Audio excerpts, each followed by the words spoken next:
Right. First things first, setup, yeah? Yeah. So you can see on the left-hand one now, that sort of slightly sort of hunched, rounded back. Not much space for your arms to really swing to the hitting area. Yeah. You had to find room for your arms, and you had to try and find a way for your golf club to move. Well, because your body didn't really want to move that well, based around the fact it was a little bit rounded, okay? Yeah. As you went back here, now you sort of took your arms and the club away more with your arms rather than the body.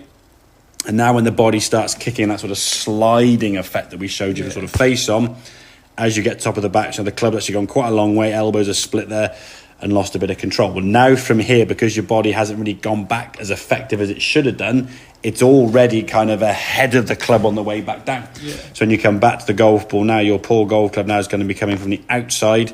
There's the hosel of the golf club. It's only going to be one part. Yeah. And again, you're trying to find some room. You see your hands don't really want to come back to where they started because you're whacking to your knee. Yeah. And then every now and then you'll probably jump this lead foot backwards a little bit, and you might hit an all right shot, but it's a bit more risky to try and achieve that. So what you need to practice is that 2 objects. Yeah. 2 tees, 2 whatever. Nothing you can, if you did make condos, not to damage something.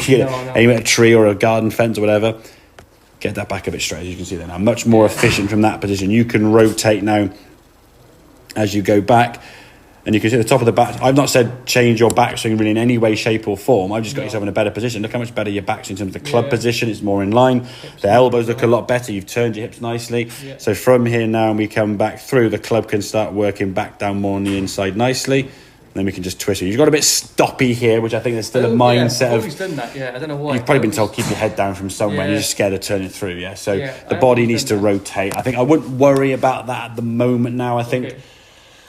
That in time with some of the things we'll look at more so probably next lesson will start weaning its way out of the game. I'd always start thinking about this and that and then other things, but before you know it, you'll be doing nothing well and lots of things half-heartedly. Exactly. So I'd rather you do this one drill really well, and then when you come to the golf ball now, all your focus and attention now gets into a really good posture. You hit one shot in this sort of sequence of 10 or 15 shots where your posture was a bit lazy and I didn't remind you, and that's the one the shot you didn't hit very, very good. Okay, so we can get you back in a good position, You're able to rotate now again on that posture. Again, great backswing position, Really, really good position there. I think it's a little bit further, but still in a really good spot there.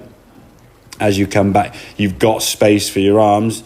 You can see the club shaft now is working more from the inside as we come back in the golf ball. Really, I mean, there's the sort of shaft roughly there, striking the ball. Just by evidence of the shot, you can see the ball you hit there. It's the middle of the screen. It just sends it away, clears the green by 20, 30 yards. So a much more efficient swing. And again, you have finished the swing more, because once your body's able to move better, it will rotate. You don't need to think about rotating as long as your back's in a straight position and you're turning your body better. The rotation to some extent is going to happen. If you're going flat out with the shot, which obviously in this case you were going to be doing. Okay, so you look at that one there, comparing that. This one on the left hand side just looks almost a little bit cramped and a bit tight, and just like you've got no space. You're just tucked up. But by just taking your hips and pushing them backwards, it opens up that space. It gives your back a much more efficient position to swing from. And I think we can see some of the shot. I mean, a nice little sort of soft draw there, like 145 with a 7 or 8 iron. And again, hitting the ground is something you do a lot better, because you're able to move your body and rotate. You're rotating more this way as opposed to kind of going like that. Because once you're here now, if you rotate down, you bury the club in the ground and it bloody hurts. So then you start getting used to going like this, and you start getting used to going that away from your body.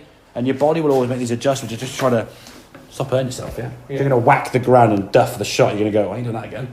And you'll make these little tiny adjustments. Almost, you couldn't tell me what you actually do, but you will do them. Because we'll see when you see guys on the golf course, and you must have done it yourself, as a lot of people will.